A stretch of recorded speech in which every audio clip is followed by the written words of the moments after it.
right? And this is a piece of very, very wide-celled polyurethane, you know? And what you do is you just touch it into the makeup, and then it puts down little tiny dots, you know? And the dots add color and break up the skin so that, and it's also, you know, you ever look at something through a nylon stocking and see how it takes the edge off of things? Well, this does very much the same for us in terms of the stage makeup. We can paint things very, very crisp, then stipple over them, all right? But that's one of the last things we want to do. First, what we want to do is take out a little bit of the hollow in the cheeks still, okay? So, here, so that you can see it a little better. Let me start into here. Okay, we take this up into here, so that this becomes hollow. All right. Take a little touch down into here, take away a little of this.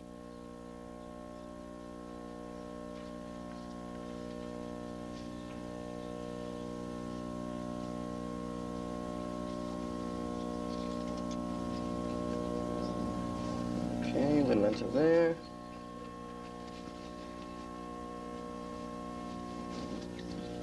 Okay. And some highlights. I like to use my fingers, you know, when I put on a lot of cream-based makeup. So I like to, especially on myself, because I can put my makeup on with my eyes closed, because my fingers know my face very well now, you know, after all these years. So, okay, now we've sunk that point back, we want to take some highlights here and bring these down and make it look as if all this skin is hanging down here, you know? I know it's not a very nice thought.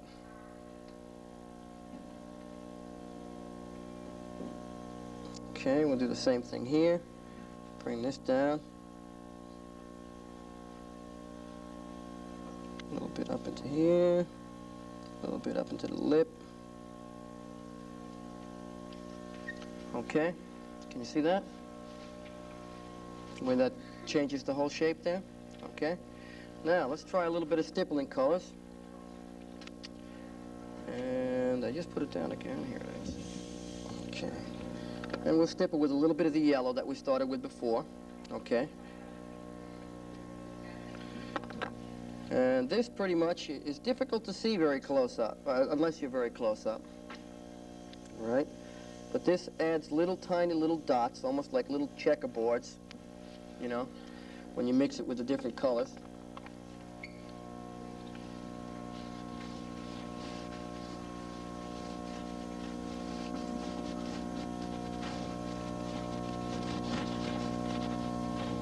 Okay, we'll go back into a little bit of a blue. I'll use this charcoal blue here.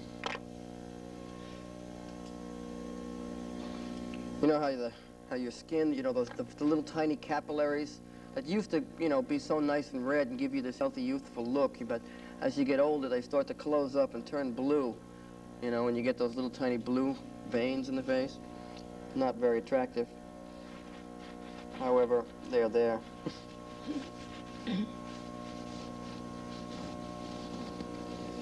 Okay. Couple of little touches.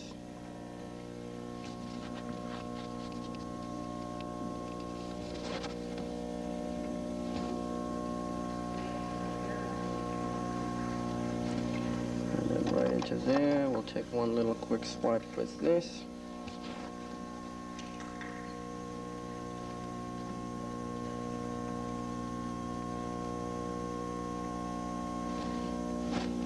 Okay. And we put a little bit of rouge in there just to keep her alive. All right. Don't want her to look like a corpse. All right, we'll stipple a little bit of red into here, different places. Close.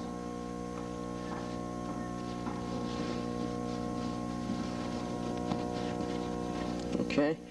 Now we're pretty much ready to powder this.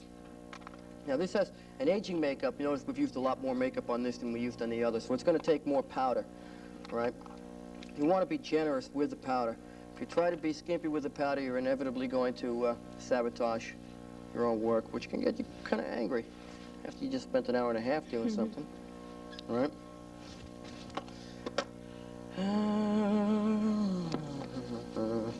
Now, see, this is where we makeup artists have a lot of fun. You know, you ever see in the old cartoons when they go, makeup, close, right? And they put it on there, nice and thick, nice and thick. I'll get you, don't worry. Right? Really pack it on there. And then let it get absorbed for a little bit. Okay? Patting the whole time. Okay, then you can come by and gently roll that powder down into the makeup. Can't take it. This is my favorite part. Okay.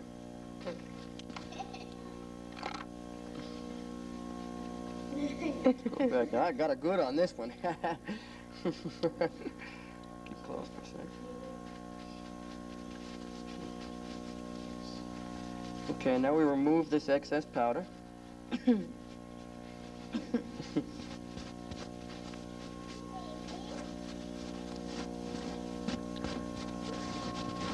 And we take a slightly dampened sponge, slightly damp sponge, and put a little pancake makeup on it.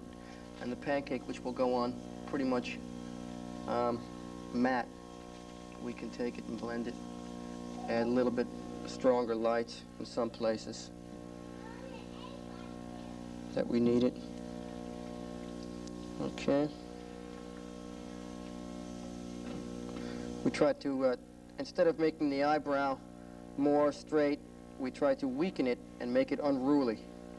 All right, you ever see men when they get older and their eyebrows grow about 1.5 inches out from their face, you know?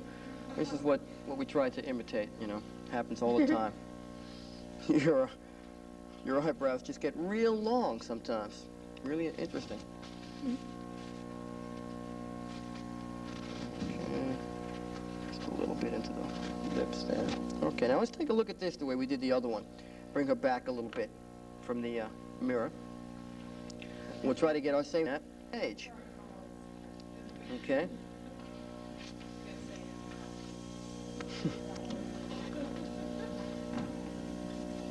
All right, and we have the freedom to observe this at different distances from the mirror. Okay, now we're about 40 feet away from the makeup. Okay. Now let's walk a little bit closer. Okay. All right. And now you can see, okay, now you're finding out where it reads to. Okay. This is how we check for projective distance. Right now we're about, what, 8 feet from the mirror? All right, so you're talking 8 feet, 16 feet here. And this is where you start to see this makeup work its best, okay? Now, if you want to be seen at a closer distance, all of these shadows and highlights have to be brought in closer to the base color, all right? If you want to project for a further distance, you have to make these so much more brighter and so much darker so that it will project at a greater distance, okay? Now, lots of times it's easy to go back with a pencil after this is all over and add more distance.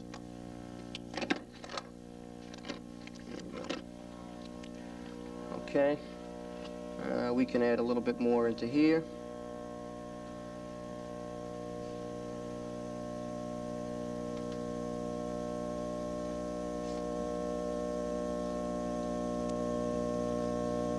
See, the thing is once you start adding colors on top of this, it becomes very, very strong. You know, and that's good sometimes if you need a great deal of distance.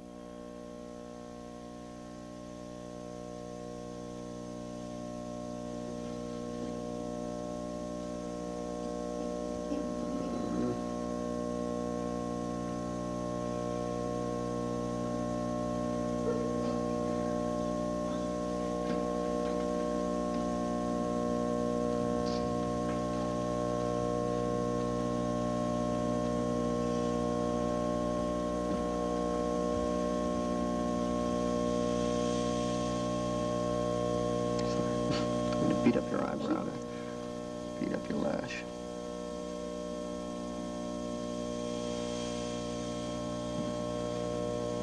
Now some of this we even leave broken up to break up that skin a little bit more. Would you put mascara on an old eye? No, we don't usually do that. And let's see here. Take a little bit more into there. Do another fold. Okay. Take a little bit more out of here.